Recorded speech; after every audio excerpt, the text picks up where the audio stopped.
بسم الله الرحمن الرحيم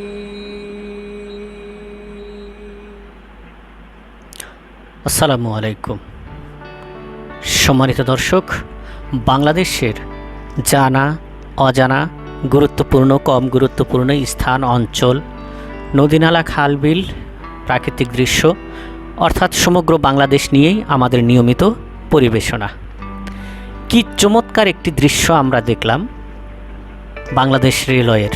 হ্যাঁ দর্শকবিন্দু, ভিডিও টিজারে যা দেখছেন এটি বাংলাদেশের সরপিল একটি রেল স্টেশন।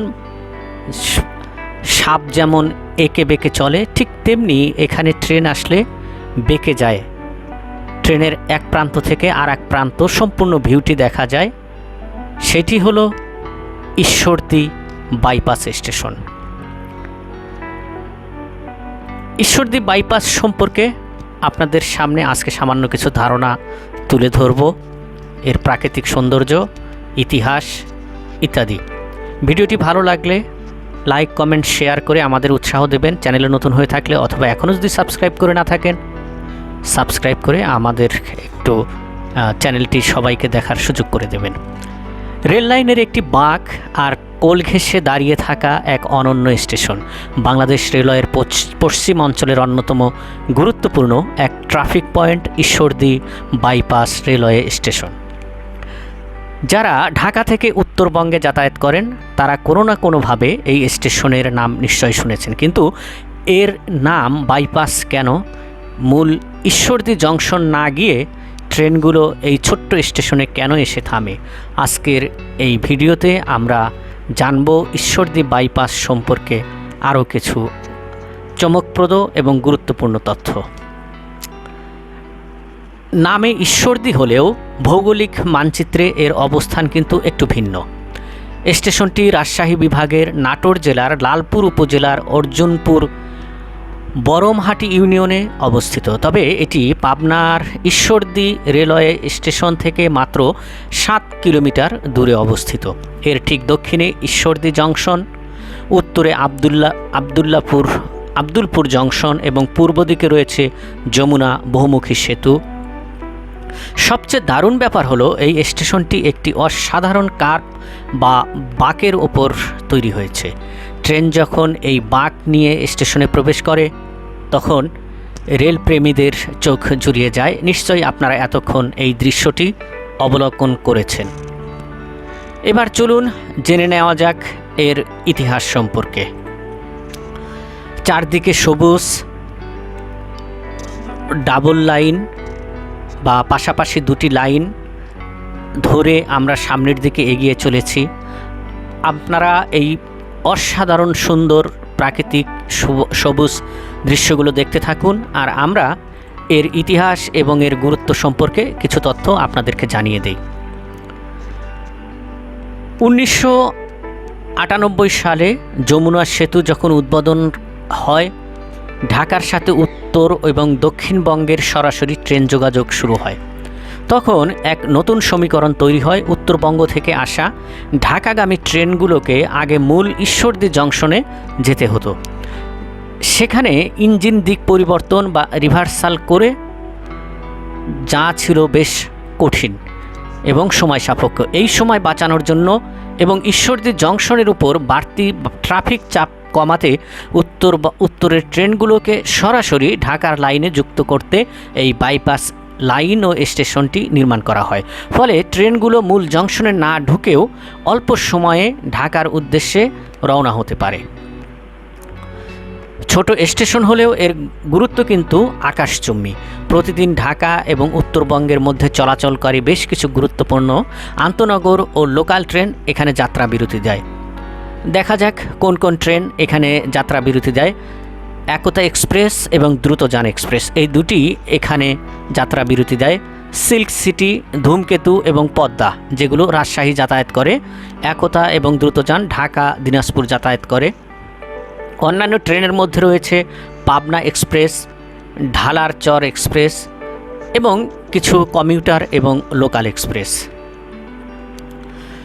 সময়ের সাথে সাথে ঈশ্বরদী বাইপাস স্টেশনটিও আধুনিকায়ন হচ্ছে, প্ল্যাটফর্মের দৈর্ঘ্য বাড়ানো, কম্পিউটারাইজ সিগন্যাল সিস্টেমের কাজ চলছে, হয়তো কিছু কিছু কাজ হয়েছে। গ্রামীণ শান্ত পরিবেশ, ট্রেনের ঝিকঝিক শব্দের অপূর্ব এক মেলবন্ধন। আমরা এখন প্রাকৃতিক কিছু দৃশ্যর দিকে নজর দেব। আমরা ছুটে চলেছি সান্তাহার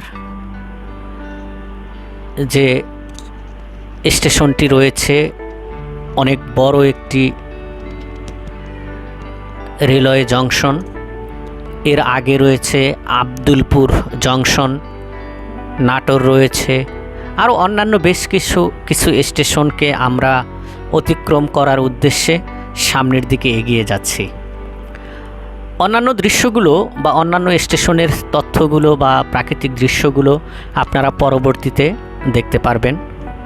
আমরা নাটোর জেলা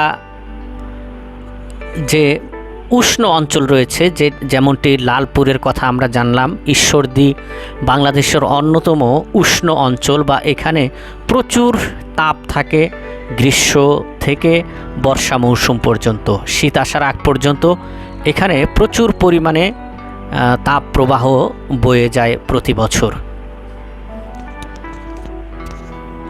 আমরা যেদিকে মুখ করে দাঁড়িয়ে আছি বা যে জানালায় আমাদের স্থান হয়েছে, সেখান থেকে বাংলাদেশের প্রাকৃতিক সৌন্দর্যের বিরাট একটি অংশ আমরা দেখতে পাচ্ছি আপনাদের সাথে। আপনারা কিভাবে এই অংশগুলো ভ্রমণ করবেন? যারা ট্রেনে যাতায়াত করেন বাংলাদেশের, তারা অবশ্যই জানেন মেঠো পথ, সবুজ গাছপালা, ফসলের মাঠ,